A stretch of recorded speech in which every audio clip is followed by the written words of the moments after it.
valued partners in New Zealand, API Talent. And today, Tom Cully is going to present a real-world example of building fast APIs using single-class microservices. So, and it's itching to get up here and present, so I won't keep you waiting too long, Tom. But thanks again for today, and thanks for API Talent for your support. And Tom, without further ado, I'd love to have you on stage.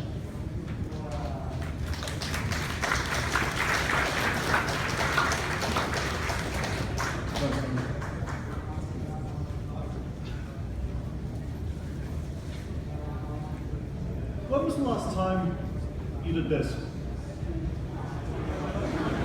I know the answer to this because it was waiting for better work. But that's not what I'm talking about. I mean queuing for an event. Buying tickets at the event. Maybe it's a first date. Maybe you've got your husband, your wife with you, maybe you've got a couple of kids and so on. And it's almost exactly the same. You end up in a line, something like this. And there's always one little alcove, counter, or whatever else, and you wander up. And the line's kind of long, and maybe it's raining, maybe it's in the middle of winter, and it's cold, you know? And the first date's kind of get a bit antsy, and the husband's elevated ribs. Maybe one of your sons has bought this knit jimmy with them, and you're kind of really hoping that you'll get to this little tiny alcove here in time to buy a ticket before they're all sold out. Now, you'll have noticed this is Star Wars Episode 1 up in this photograph here, and the reason for this is because this was the only DRM-free photograph I could find of a huge queue, but that's not the point. This is from 1999. That was 17 years ago, when those of us who are over 35, you know, just don't think about that, we'll get through it together. 17 years ago, when was the last time you did this? Because you probably did this in the last couple of weeks, maybe last month. The truth is we've been doing this for events, and I'm talking museums, I'm talking cinemas, I'm talking everything, right? We've been doing this for decades, we've been doing this for 100 years. It's 2016 now, where's my flying car? Now, I'm not just talking about online orders. I'm talking about, why don't we have 10 doors there? Why don't we have 10 people, 10 members of staff, with mobile phone apps to scan tickets? Those are the tickets which you pay $3 to print out in your printer and take with you. Yeah. No, I'm not talking about that either. I'm talking about you order online, maybe you have a mobile phone app, which is a QR code on it, you walk up to the guy or girl at the door, and blip, you're in. Yeah, but what about your son's friend Jimmy? Well, that's no problem. You just walk up with him, you say, can I buy now? They're like, yeah, sure, no problem. And they're like, yeah. A seamless experience, something which is easy, something which is kind of fun to do, something which doesn't involve this standing outside waiting. That's the dream which Area 360 had with this ticket show. And they came to us as API Talent and said, we have this awesome idea. We actually kind of have a system which works for one particular customer, but we want to take it to the next level. We want to say, okay, this actually works. We have all the ticket printers, we have a mobile phone app, we have lots of stuff, but you know, it's kind of, we're just not there yet with it. It's not multi-tenant, it's all that sort of stuff. We want something which is API first. We want something which is maybe even software as a service. We want something with this modern admission thing, where you have the mobile phone app which ties to the API, with all the advanced controls, all the stuff you can do to do your own reporting. And you can tie it into your own systems. You can make it work any way you want. This is fantastic. Green field, doesn't everyone love that? It's the fun bit. Let's do some architecture. And we started and said, what have you got already? We said, okay, we've got this fairly glorious PHP app, and it's running, we're really doing some stuff with AWS. It's looking good. Sweet. But it's not really API first. It's not really highly available. It's not really scalable. We said, okay, first things first, you're really need to look at some of the Amazon products that are out there. Let's do this, let's think about it. We'll go multi-AZ, definitely. We'll probably put it in one region, but we'll think about stuff later. We'll take the PHP app as it stands. We'll cut out most of the guts of the PHP app and replace it with a Golang backend. Now, for those of you that aren't really aware of what this Gover guy is, Golang's kind of awesome. It's everything you wanted it to be, but it just wasn't. It supports in-process concurrency. It's nice and terse, it's nice and fast, it compiles down to a single executable. It's really kind of a beautiful language. I'm a huge fan. Can you guess? Can you tell? But we'll do all of this with this, and that will be fine. We'll deploy it with Docker. We've got a lot of AWS stuff which we can do with that, ECS, that sort of thing. It means we can deploy it to production or development or even just down onto local engineer machines. No problem at all, we can just do that. Their existing system also uses MySQL with the backend. MySQL, fine, great, no problem. It works with the PHP, the LAMP stack, this is kind of how stuff is done. We thought, stay with that, even though we'll probably do something with the schemas, something with the data, for one reason. Later on, when this gets big enough, you'll probably want to go Aurora. Sweet. And then the data ons.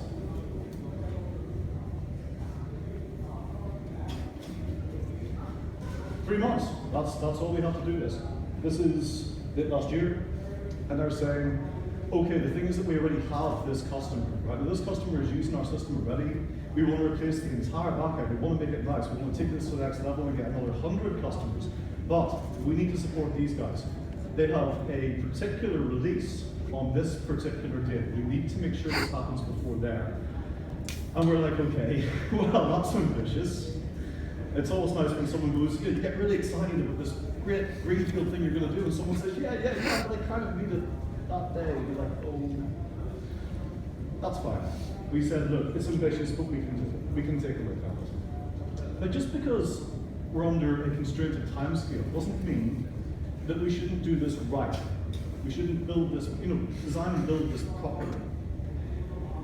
What's the right thing to do? Microservices, of course. Since Martin Fowler, since way back, we divvy it all up, all the domain and business logic into different parts of the system. We write all these little individual services which do individual things, and we scale them individually, and it's all minus, it's great. It's just no problem at all. And we barrel down this path.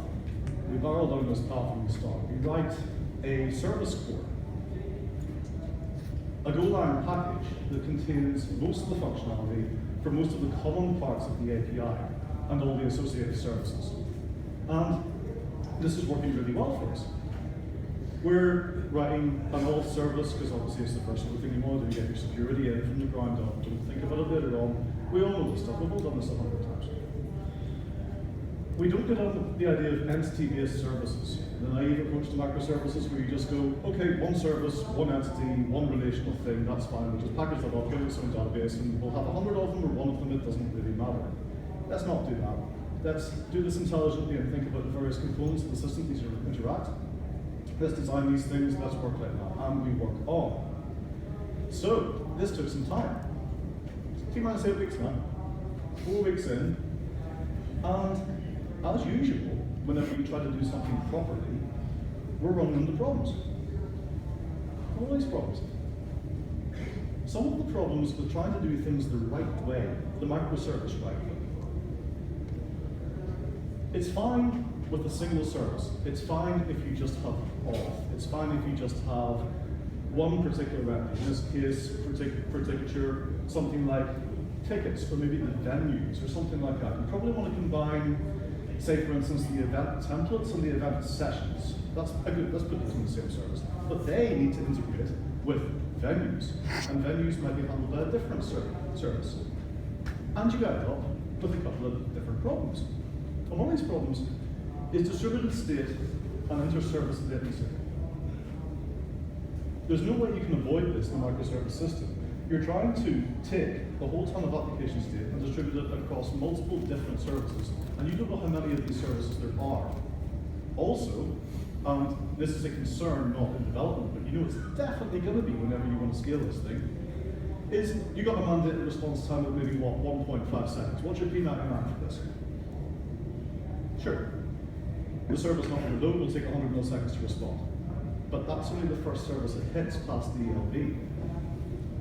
Then it maybe needs to call 5 or 6 other little services. And if they're all HTTP over REST, and the way we're supposed to do this with HTTP microservices, and they all take 100 milliseconds to respond, maybe that's 4 or 5D. No problem, you say, that's 300-400 milliseconds. Yeah, but you're not under load yet.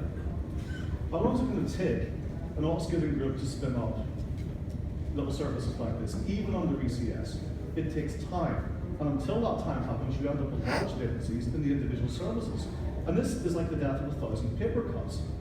You end up with all these little services calling each other, and if they're all under load, you can end up with hugely elevated response times just from the outside. That's the latency issue. Compound latency problems because you've broken up your application into lots of little steps.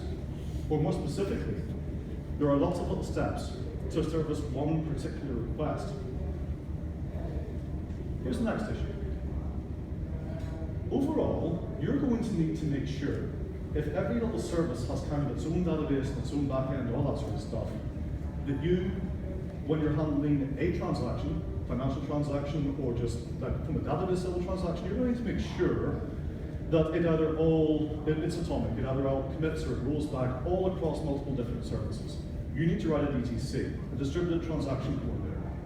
There's no way around it. You need to make absolutely sure that no matter what happens, no matter which service fails or is unavailable, you leave the whole system in a consistent state. You can't avoid that. There's just no way around it. Not to mention, you also need to make sure at some point during the call of this system, no matter how many of these little instances you have, one task is going to need to happen to the whole thing that is done by exactly one instance of a particular class. You need to implement something like WAR.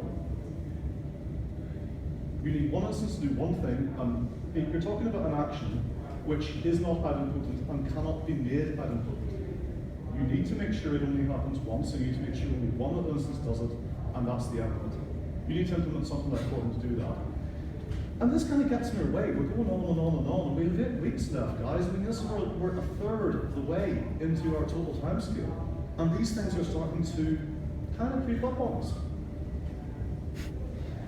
And we argue about it, we talk about it. The way it's been written, because of the service store, means that you can kind of implement these little blocks of functionality in any service you like, and we're thinking about 3 or 4 more of them.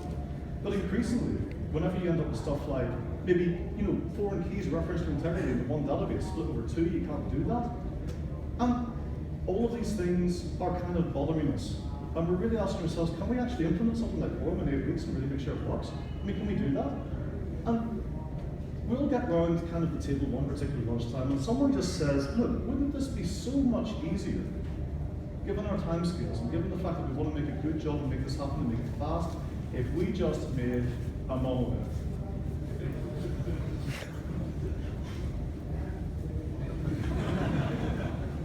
Yeah, right, okay, hold on. 1996 called, and it said, everyone knows what monoliths. Huge, great, honking bits of code that live in basements and eat graduates. They're unpleasant, they're nasty, they're difficult to maintain, they don't scale properly. I mean, we've all done lifts and shifts, right? When you take a monolith and you throw it into an EC2 instance, stick it in front of an ASG, put it behind an ELB, and hope for the best. And that's pretty much your option. Great, sure. But here's the thing. It's not 1996 anymore. A lot of the things which we thought were bad about monoliths simply aren't true, given the system and the world we now live in. We have instances, an infinite number of them, which we can spin up with an API call or automatically with an ASG. We don't need to worry about having a large instance for one thing. You can spin up lots of small ones, or whatever happens to work for you. You take something like single database, yeah? Why would you break up a database into lots of little databases with lots of little microservices? Well, obviously, scale. The thing is that we have beasts like Aurora out there. Database scale, even under RDS, even under RDS, I'm still so impressed with it. It's just not as bad as it used to be. All of these little things kind of come together. All of these things come together. Is it really worth breaking this whole thing up, doing all the hard sums with all that sort of stuff, especially when you've got the gun and need it to happen right now, especially when you've got a framework which allows you to actually pack all these things into a single service, a single microservice. Now, hold on. I'm not talking about building a monolith. That's the catch. I'm talking about building a single class microservice system. A monolith, if you will, designed to have as many copies as it needs running at once. Not something which is a single code base designed to run once on one machine in some godforsaken attic somewhere. I'm talking about something designed for the cloud, something cloud native, something built, although it is a single code base that handles the entire application, but is designed to be copied as many times as it needs to be, auto-scaled behind the LB. Now, we did think about our assumptions, and a couple of really interesting things happened. No more problems with distributed state. The problem just went away. Now you're thinking maybe we're cheating a little bit here, but this happened. There's no inter-service compound latency. Now, again, for the Golang aficionados in the room, this is really interesting because in Golang you can have something that looks a little bit like threads, yeah, but they're not threads. They're more like fibers, but they kind of self-schedule. They're called Go routines. In a single Golang process, you can put 100,000 of these on guys, and you have this built into the language channel-based system of talking between them. It gives you something like either queuing or RPC or whatever you want in the same process, and it is amazingly efficient. There's no spin time, there's no wait step in these. They go when they want to, and they stop when they don't. This is modern languages, this is modern Golang, this is how you do things like that. Your compound latency is microseconds if you're unlucky, if it's a bad day. You end up with no more problems with relational integrity. Now, I'm not suggesting we go back to the proper rule skill here and start implementing stuff like stored retrievals in the database on a greenfield project. Oh well, let's not do that. But triggers, foreign keys, referential integrity in the database, kind of where it should be, without having to implement a DTC over the entire thing, over the entire top. That's not such a bad plan. And it's easy to do, as long as you have a single code base that talks to one database. One process that opens, well, one process copied n number of times, each with their own connection to the database. Leave that kind of where it's supposed to be, don't take it out of that there. You need to implement something like core. You can say, okay, I need one of you guys to do one thing exactly once a day at a time, and you stick it in an SQS queue. One thing picks it up, usually on call, all that sort of stuff, and it's just fine, it just works. My point is, the monolithic microservice for this worked beautifully. Now, it's T-minus 0 days, it's launch day. It worked. We finished it. Ticketure is live, it's on time, it was on budget. God, it's fast. Its API response time averages 15 milliseconds. And more than that, developing this thing, this is the 8 weeks that I kind of haven't told you about. It was a joy. Once we just kind of left all of that behind, this is a small team under limited timescales. It was actually easier just to end up with a small team working on the API and another team working on the PHP app. This was the original staff at Area 360 who had built the original app. They loved us because they could say, I want this API change. Yeah, sure, no problem. And it's out, it's done. It's a GitHub push. Built by Travis CI.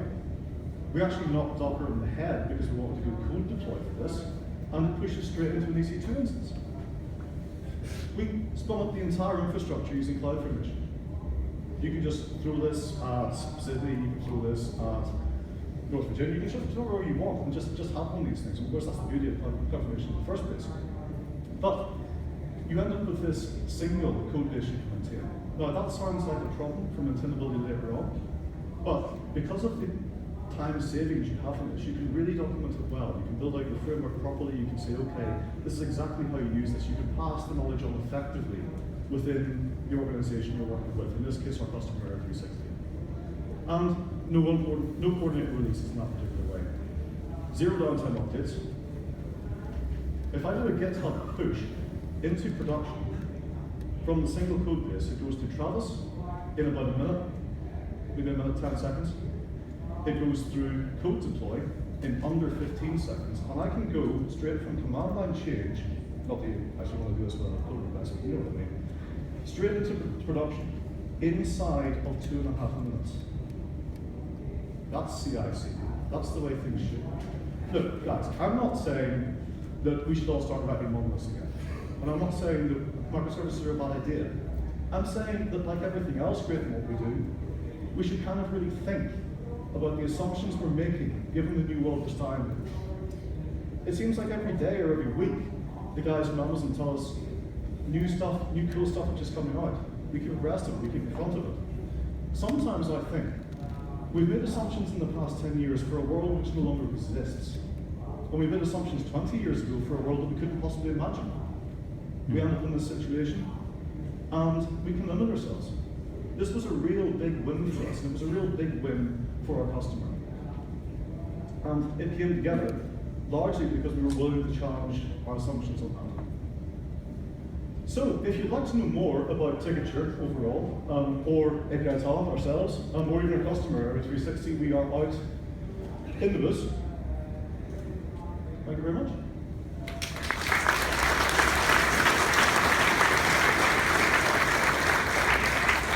Thanks very much, Tom. Tom has given us an extra 10 minutes as well to maybe go and visit the API Talent stand over in the Expo Centre. The next session in this